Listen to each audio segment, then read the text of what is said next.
Hey guys, it's Crossroads here. Today I wanted to talk about four potential traps that many fall in that who are retail in a bull market. Now, these I know all too well because frankly I've done them all, but I'd like you, especially if you're a newer investor, to perhaps learn from my mistakes and not make them. Make your own kind of mistakes. We all mess up along the way. It's a learning and growing process. But even as good as a bull market feels, with things hitting all time highs, many tickers running left and right, a lot of people posting gains on X that are up, 100% or more year to date, which is incredible. There still is some concerns, and you need to be careful out there because things don't go up in a straight line forever. So let's talk about this, even as exciting as the bull market is. Now, the first one of these is the risk or the trap of chasing, also known as fear of missing out. And so this can come and manifest itself in a few different flavors. One of those is chasing somebody else, trying to beat somebody else and outperform them. So this is Garcia. He's a friend of mine on X, so I'm not throwing shade on him. In fact, he's doing amazing. He's actually not up, or maybe he is now. It's been a great few days, but he posted this earlier. He's up 75.12% in this portfolio year to date, which is amazing. It actually beats me. Now, I could look at Garcia and be like, oh man, I'm smarter than that guy. I'm better than that guy. I deserve it more than that guy. And so I'm just going to invest in a way that tries to beat him. The danger is I might be taking on a lot more risk, which we'll talk about next, that I'm comfortable with. I make some big mistakes. And instead of not only not beating Garcia, I end up killing my own portfolio along the way.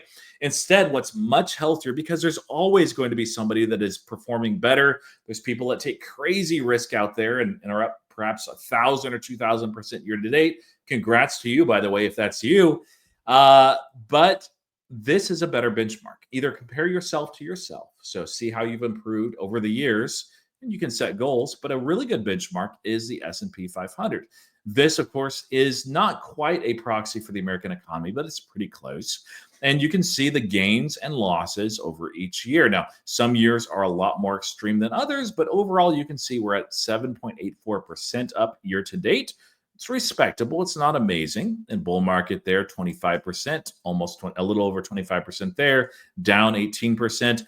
And so my goal is to beat the S&P 500 each year. By the way, if you're able to regularly do that and post, about 30% gains year after year after year after year, and you do that over 5 to 10 years, you're a legendary investor. We're not all going to have things go up in a straight line. I actually got slaughtered in 2022. It's the only year that I've been investing that have not absolutely trashed the S&P 500, but that's because I take on a little bit more risk. And so be careful about chasing, be careful about getting FOMO. Now, the other way that this oftentimes happens is when something is running, when a ticker is running really hard and really hot, and you see your friends, maybe they got into it before. Let's pull up this one. This is Open Door that a lot of people are talking about. And you can see, man, it's up 10% today. Over the last 5 days, it's up 83%. And so maybe you had a friend that was telling you about this at 78 cents. And they're like, this is a great opportunity. And they keep texting you. They're like, hey, man, look, I'm up 120% over the last few days. This is great. And so then you buy it right here at $1.91. You're like, okay, this thing's going to go up forever. I'm going to chase it. But this is not a high quality company. It's not a company that really has any fundamental reason to run. Yes, rate cuts, but that's overstated as far as the impact of the 30-year mortgage rate. It's inferred by the 10-year treasury.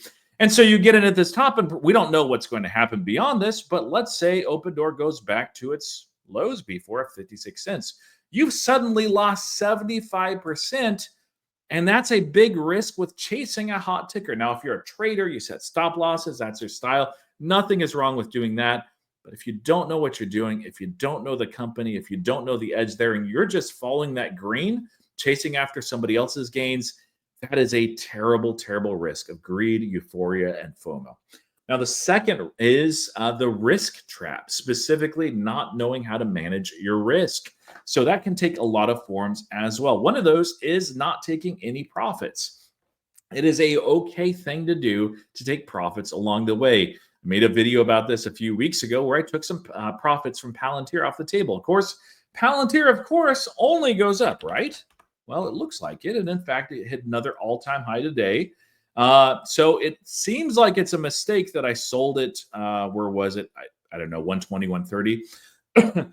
But believe me, I take what I do basically allows me to sleep at night. And I was glad to take some gains off the table and just put those into a new vehicle for my family, which frankly we needed. We maybe didn't need the brand new Model Y, but it's a nice little perk that reminds my family, like, hey, these gains actually do translate into real life as well for us. We don't have to wait until I'm 65 and a half or whatever. But it's okay to take some profits off the table. By the way, that doesn't mean you need to completely sell out of a company. I know you can look at a Palantir and be like, okay, 672 price to earnings. This is ridiculous. Price to sales looks ridiculous. Every multiple looks ridiculous on Palantir. But there is a certain amount of that position I'm just not going to sell. But I have taken a lot of profits along the way because this is something that has been, frankly, portfolio changing. I've had a lot of success with Palantir. Was 90% in Palantir when it was in single digits. And I took gains probably quicker than I should have. But it's okay to take profits, especially if it helps you sleep well at night. Now, another is not having a plan or knowing what you're comfortable losing. So have you heard the story of Dogecoin Millionaire? If not, look him up. It's a great story. Feel sorry for the guy, but at least Dogecoin is moving in the right direction for him. He was somebody that actually bought a lot of Dogecoin before its run in the previous cycle. So this is back in 2021. And they ended up doing incredibly well, going from, I think, thousands of dollars to millions of dollars. How much did they actually realize as far as gains? None. None at the time.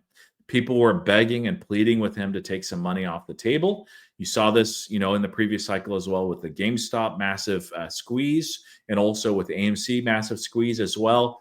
If you have a phenomenal run, especially if it's not substantiated by any specific measure from a company, in which case it wasn't for any of these three, and there's not any fundamental shift, macro shift that you think, hey, this is going to keep going up, it is perfectly fine to lock in those gains, especially if you have a plan going in. If you say, hey, I would love to put this money in this company, and when it triples, that's good enough. I've hit my goal, whatever that is. Buy a new bike, buy a new ukulele, buy a new house, be able to retire. When you hit those goals and it changes your life, although a ukulele maybe won't, lock in those gains, enjoy the fruits of your investing, because things don't always go up in a straight line and wacky, wonky things can happen in the stock market. So have a plan going in, know what your goals are, whether they're for retirement, saving up for something else, or even just a percentage type of gain.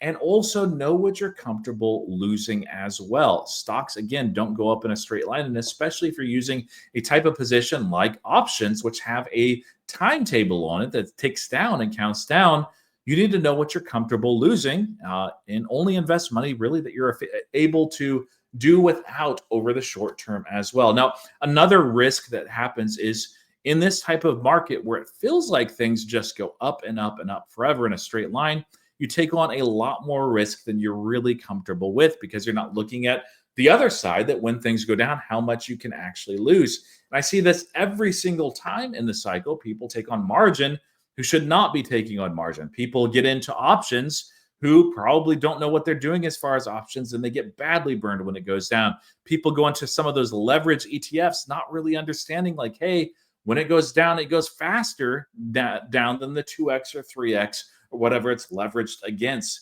You can take on immense risk and just have your portfolio destroyed. One of the advantages that we have in retail is that you typically will have time on your side. You don't have anyone you have to report to, hopefully. I mean, maybe a husband or a wife. But we don't have to have X amount of gains each year. Instead, we can have our long-term goals. If it doesn't work out this year, it can over the next year or two. We continue to improve and get better. And so give yourself that time. Don't try to just do a double every single year, gain 100%, because that is not realistic. You can do that for a while, but taking on more risk will get you burned when things dip. Now, the third big risk and the third trap that I see a lot of people fall into is the quality trap. When we're in this phase of a market where a lot of things have run, you were perhaps in a company early, such as Robinhood, that was trading at 20, 25, 30 times price to earnings. And all of a sudden, Robinhood is actually up a ton. It's actually over $100 a share, hit a new all-time high today, because of course it did. price to earnings of 60, which by the way, I don't think is ridiculous given the quality of the company. This is a generational company. But you might look at this and say, okay, Roy, you talked about taking gains. I'm going to take some gains. Great. Do that. And then you say, well, I'm going to get into another company, though, just that hasn't run nearly as much. And that's fine. But make sure you know the quality of the company. You might invest in like a Webull. Webull is up a good bit today, or an eToro. eToro is up a good bit today, but they are not the same quality of company. And so don't expect the same kind of gains as you got from Robinhood. Can it happen? Yes. Will it happen? Is it likely to? I don't think so, especially over the long term. Again, you can trade in and out of these names. Just know when you begin to look for lower and lower quality of companies, there is a risk. This happened classically back in 2021, where there was a phase in that mania, and hopefully you benefited from this, where just complete trash companies that were more ideas than anything had no revenue, and in some cases didn't even have a real product, would run hundreds, even multiples of hundreds of percent. And people were chasing that just because they sold quality companies and they bought things that hadn't run as much yet, thinking that those would just pump as well and just keep pumping. Peter Lynch refers to this, by the way. Sometimes you do the opposite, where you're selling quality companies that ran a lot and you're investing in lower quality companies that just haven't moved that much, as cutting your flowers and watering your weeds. Of course, that doesn't make sense in real life, and it doesn't really make sense. Yes, take some gains, but to get out of high quality companies and just chase junk and garbage, which again will get destroyed when and if there is a pullback, and there always are pullbacks in bull markets. Now, the last one other piece as far as quality trap is chasing. Instead, you say, okay, I hear you. I'm going to go after profitable companies that are low multiples right now. Now, there are some like PayPal, which I think are quite attractive, have not run. They have been an opportunity cost. There are risks. Check out my post on X to look at the realistic bear case that I put up very recently. But there are also companies that look extremely cheap, but are actually value traps. Western Union, I think, is a classic example of this. The PE ratio is 3. Dividend yield is almost 12%. You can look at this and be like, man, look at those multiples. It's amazing. It's a great deal. Look at this market cap. Look at where it was previously. It has a lot of ways to run. Over the last 5 years, it was up to 25. This is an easy triple, and maybe it is. You might be able to trade it and make a triple on it. But there's a danger, because this company is absolutely being disrupted. There are many getting into the international remittance game, including SoFi, including PayPal improving Zoom because of stablecoin, including stablecoin and crypto as well. And so they don't really have much of a moat. They don't have much of an edge. They are profitable. They look attractive just based on the numbers, but avoid those value traps that are being disrupted heavily. Now, the last of these is the overconfidence trap. Now, perhaps you are like my friend Garcia here, and you have just killed it year to date. Maybe you're up 100%, maybe you're up 200% year to date. You can bang on your chest and be like, man, I am the greatest investor of all time. We all have their moments, and celebrate those gains for sure. But know that the market has a way of humbling even the best and even the greatest, even the great and powerful Tom Lee. So be careful about being too overconfident and expecting or even demanding from yourself, like, hey, I need to double my portfolio every single year, because you will get into lower quality companies. You will take on risk that you can't afford to take on, and you will chase and do FOMO, and those will sometimes work out, but oftentimes destroy your gains, destroy your portfolio, maybe destroy your life. So be careful about thinking that you're a genius. Maybe you are, but the stock market has a way of humbling us all from time to time. Don't get so confident in the stock market either. Now, the stock market over the long term, you could be pretty confident in that, especially in the American companies and high quality companies. But in the bull market itself, don't get so overconfident where you're like, hey, the S&P 500 or NASDAQ is going to go up in a straight line. We're going to have no pullbacks. We're going to have no bear markets. We're going to have no recession over the next 5 years. Now, I actually think that that's true, but I'm still being cautious with how I risk things. Now, if I was 100% certain and I thought I was a genius, I'd be like, all right, let's do a triple X leverage name, and let's do options on that, and let's do far out the money, and I can go from, I can invest $1,000 and that's going to go to like 10 million in the next 2 years. Maybe, but probably I'm just going to lose that $1,000 because I'm way overconfident. Now, another part of the overconfidence trap is being on a hot streak. Now, times like this, I can tell you probably like 50%, maybe 60 or 70% of people on X that are trading or even investing are on a hot streak. Everything is running, not everything. PayPal, case in point. There it is. It's a laggard. There are laggards out there, but there's a whole lot of stuff. High quality companies that are running, low quality companies that are running, large caps, small caps, and everything in between. Crypto, of course, is pumping as well. And you could think, oh man, I'm going to get an easy double here and I'm going to flip to the next thing and the next thing. And this is a gambler fallacy.